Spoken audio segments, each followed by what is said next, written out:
Welcome to my YouTube channel. আমার YouTube চ্যানেলে আপনাকে স্বাগতম। চ্যানেলে যদি নতুন হয়ে থাকেন চ্যানেলটি সাবস্ক্রাইব করে দেবেন, পাশে থাকার বেল আইকনে ক্লিক করে দেবেন। ভারতের কমিউনিস্ট পার্টির রাজ্য সম্পাদক তথা ত্রিপুরা বিধানসভার বিরোধী দলনেতা জিতেন চৌধুরী মহাশয়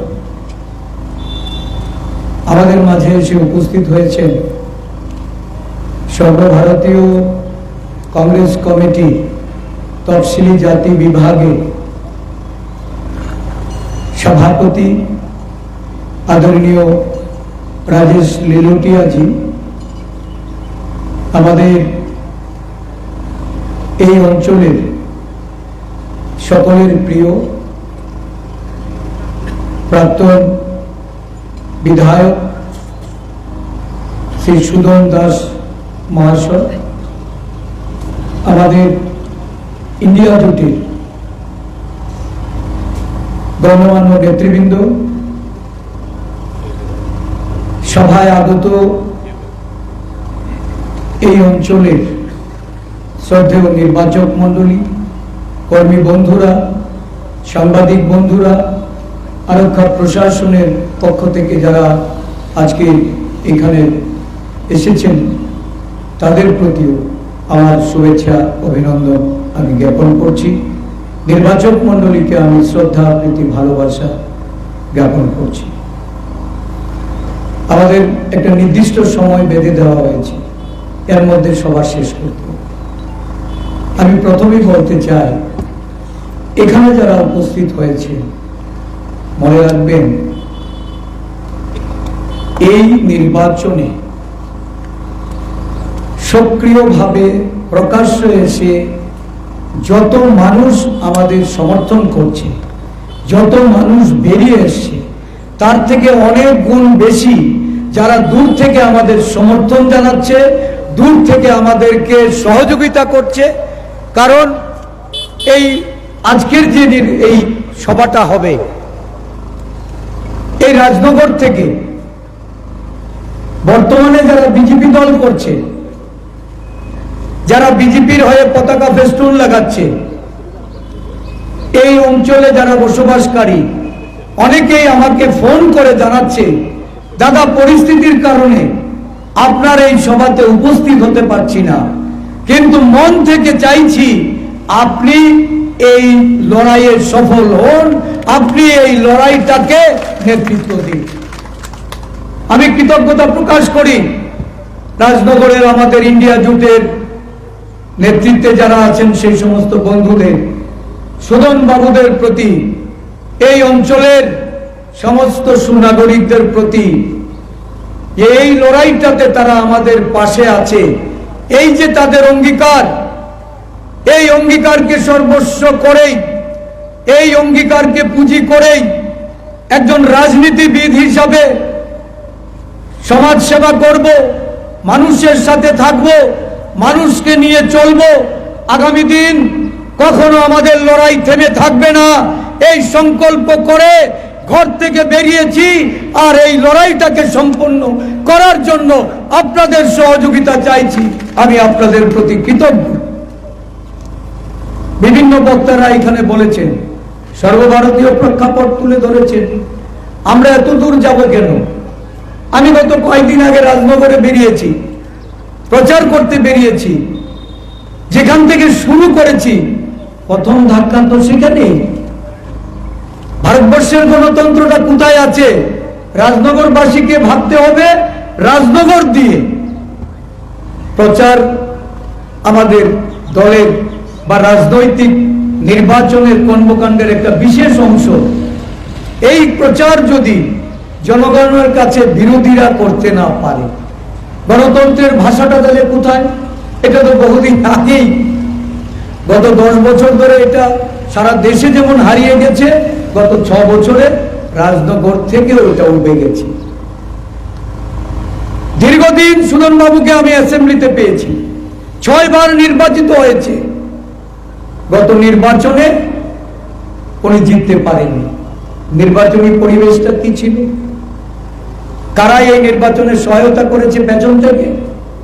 আপনাদের বিশদভাবে বলার প্রয়োজন নেই। যে এই রাজনগরে এসে শাসক দলের তারা বলছে কংগ্রেস সিপিএম এর একটা অশুভ জোট, স্বার্থান্বেষী জোট। কংগ্রেস সিপিএম এর লড়াইটা তো গণতন্ত্রের পক্ষে দীর্ঘদিন থেকে মতাদর্শের লড়াই। এটা তো সন্ত্রাসকে হাতিয়ার করে লড়াই নয়। আমরা আমাদের কর্মীদেরকে গণতন্ত্রের পাঠটা পড়িয়েছি, তারা বুঝে, আর তারা বুঝে বলেই এই সংঘাত থেকে রাজ্যটাকে রক্ষা করা, দেশটাকে রক্ষা করার জন্য গুরু দায়িত্ব পালন করতে চাইছে। কি হয়েছিল সেদিন? আমরা প্রচার শেষ করে যখন বেরোচ্ছি, আমাদের দলের একজন কর্মীকে আক্রমণ করল, মারধর করল, তার পায়ের আঙ্গুলে আঘাত লেগে রক্তপাত হয়েছে। আমরা থানার পুলিশ এসে তাকে রক্ষা করেছে। আমরা মামলা করেছি, অভিযোগ জানিয়েছি। কোনো অ্যাকশন আছে না পুলিশের তরফ থেকে, না নির্বাচন কমিশনের তরফ থেকে।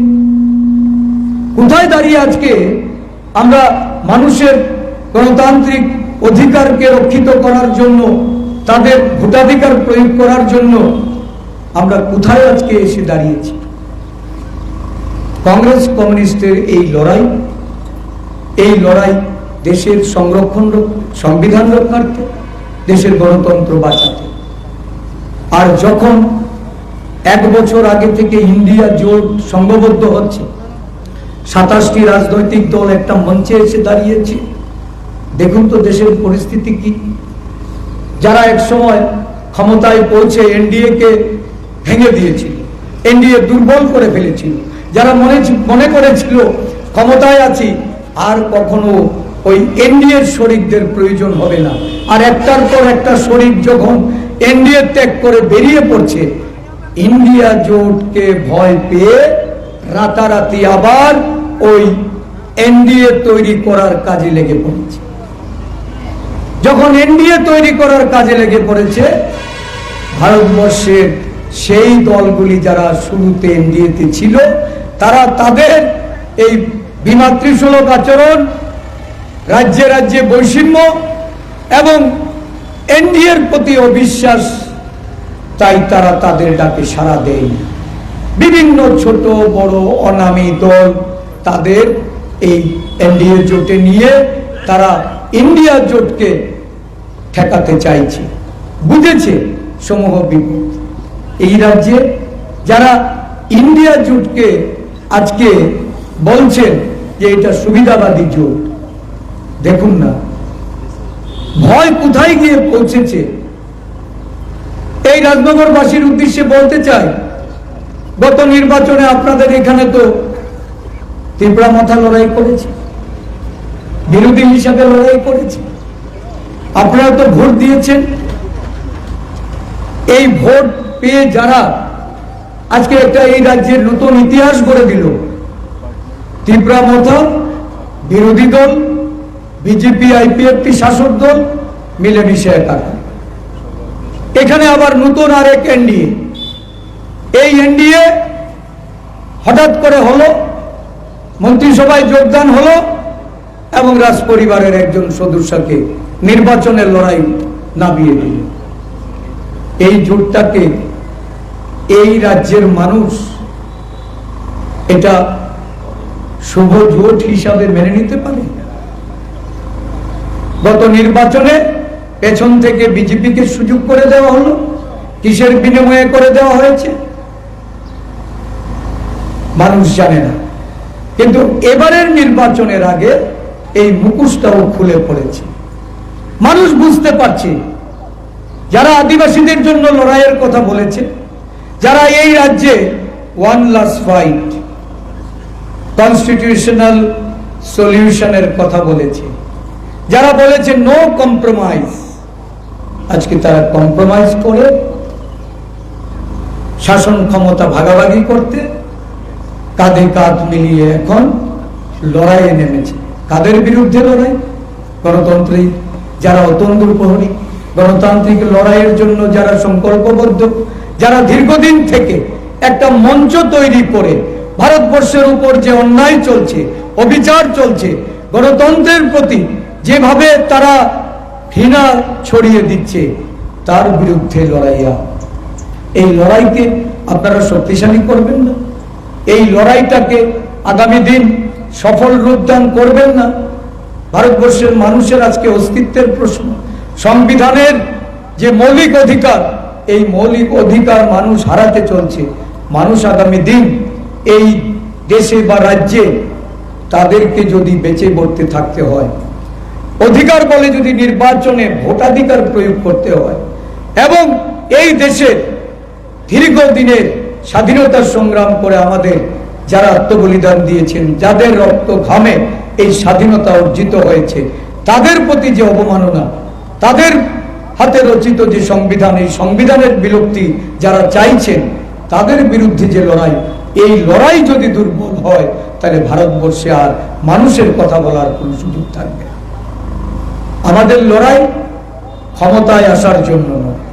ক্ষমতায় না আসতে পারলে এই কুচক্রীরা, এই সংবিধান বিরোধী শক্তি, এই অগণতান্ত্রিক শক্তি ভারতবর্ষের সম্পদ যারা একের পর এক বিক্রি করে চলেছে, ভারতবর্ষকে যারা ঋণগ্রস্ত করছে, ভারতবর্ষের অধিকাংশ মানুষের ধর্মের, বর্ণের, সম্প্রদায়ের মানুষ, তারা যেমন তাদের শান্তি, সম্প্রীতি, সংহতিতে আজকে আঘাতপ্রাপ্ত হয়ে আজকে তারা যে দুর্বল অংশের মানুষের আজকে যে দুরবস্থা হয়েছে, অরাজকতা হয়েছে, তার থেকে পরিত্রাণ পাওয়ার জন্যই মানুষকে ঐক্যবদ্ধভাবে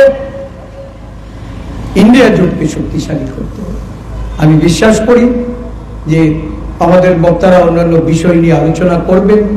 একজন প্রার্থী হিসাবে, একজন প্রতিদ্বন্দ্বিতায় অংশগ্রহণ করে আমি শুধু আপনাদেরকে বলবো, ফ্ল্যাগ, ফেস্টুন, নানা পতাকা দিয়ে এই রাজ্যটাকে যারা মুড়ে ফেলছে, তাদের ভেতরে ভয় ঢুকেছে। আমাদের সেই সৎসাহস আছে, আমরা সেই লড়াই থেকে বেরিয়ে এসেছি।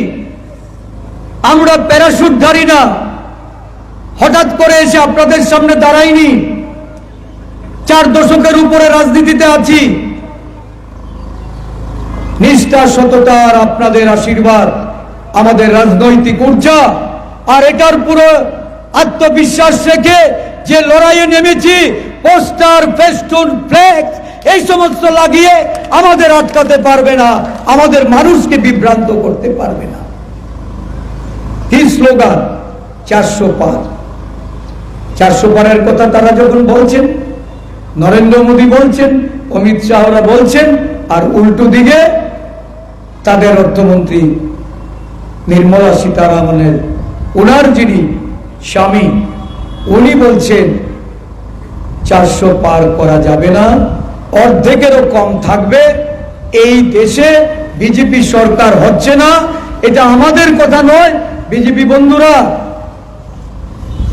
আপনারা গণতন্ত্রকে সম্মান করুন, দেওয়ালের ভাষা পড়ুন, মানুষের মনের কথা বুঝুন, আপনাদের নেতৃত্বকে অসম্মান করবেন না। একজন অর্থশাস্ত্রবিদ দেশের সামগ্রিক পরিস্থিতি চিন্তা করে এই বিজেপি যেন ক্ষমতায় না আসতে পারে, তার নিজের স্ত্রীকে ভোটে দাঁড় করাতে উনি অস্বীকার করেছেন, প্রত্যাখ্যান করেছেন। আর এই রাজ্যে যারা আজকে লম্ফজম্প করে বিজেপি দলের হয়ে প্রচার করে ভাবছেন মানুষকে বাধা দিয়ে, মানুষকে আটকে দিয়ে নির্বাচনী বৈতরণী পার করবেন, কারণ বিগত দিনে ক্ষমতায় এসে একটা নির্বাচনও গণতান্ত্রিক উপায়ে করেননি। আমরা বুঝি আপনারা কোন গণতন্ত্রে বিশ্বাস করেন, আমরাও প্রস্তুত। জনগণ ঐক্যবদ্ধ হচ্ছে, একসাথে সকাল সকাল ঘর থেকে বেরিয়ে 19শে এপ্রিল আপনাদের ভোট প্রদান করতে হবে। আপনাদের ভোটে পরিবর্তন অবিসম্ভাবী, এই পরিবর্তনকে কেউ রুখতে পারবে না। নীরব বিপ্লবের মাধ্যমে এই রাজ্যে 2টি আসনে ইন্ডিয়া জোট জয়ী হবে। ইন্ডিয়া জোটকে জয়ী করার জন্য আপনাদের কাছে আশীর্বাদ চাইছি, সহযোগিতা চাইছি। আগামী 19শে এপ্রিল আপনারা হাত চিহ্নে ভোট দিয়ে ইন্ডিয়া জোটকে শক্তিশালী করবেন। Thanks for watching.